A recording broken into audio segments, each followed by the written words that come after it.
হঠাৎ করে দেখি যে কে জানি কুকুরটাকে মেরে রাস্তায় ফেলে দিয়েছে। হ্যাঁ, তবে একটু যাই দেখি যে কি অবস্থা। তো পুরাই অসুস্থ। মাদাত মানে মারছে। যাও একটু কাছে যাও ভাইয়া।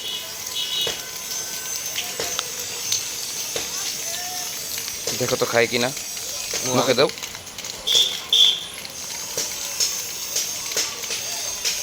পানি দেবো আগে। একটু খাওয়ারও শক্তি নাই, পানি দাও।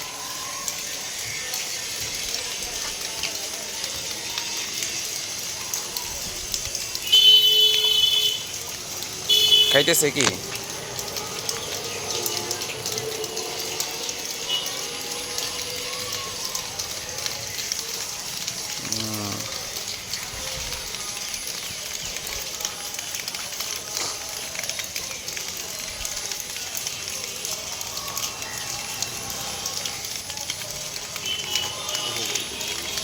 খাইতেছে।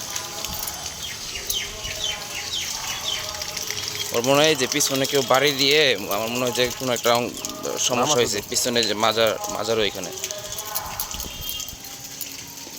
এই জন্য ওই মাজাটা ওই অসুস্থতার কারণে ও মনে দাঁড়াতে পারতেছে না, আর অনেক ব্যথা মনে উঠছে। একটু পানি দাও, একটু পানি খাই আবার।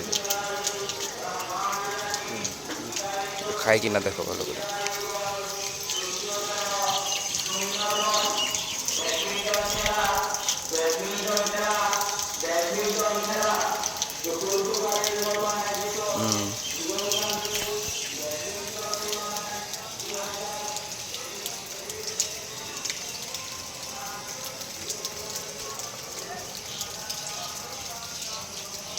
মানে টোটালি বোঝা যাচ্ছে যে এখানে আসলে ওর খাওয়ার কোনো নাই, শক্তিই নাই। শক্তি না থাকলে তো আসলে খাইতে পারবে না। তো মনে হয় যে পশু হাসপাতালে নিয়ে গেলেই ভালো হবে। পানি দাও, আর একটু পানি দাও, পানি খায়। গতকাল রাত্রে অনেক চিল্লাচিল্লি করছে, আমি তো আসলে বুঝতে পারি নাই।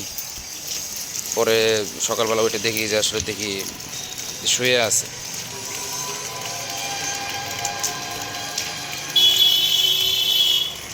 দেখি কি অবস্থা হয়। ওকে পিটাইছে কেউ। আমার মনে হয় না বাঁচবে, বাঁচার কোনো অপশন নাই।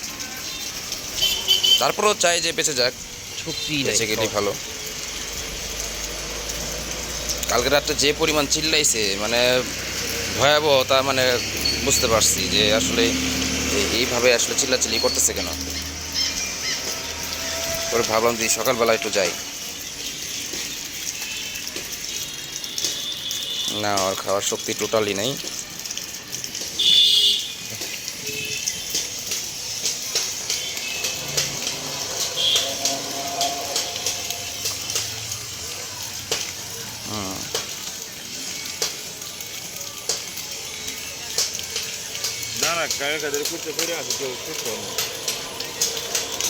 কালকে রাতে দিয়ে যে চিল্লাইছে, ওষুধ খাওয়াতে হবে। চিল্লাইলো।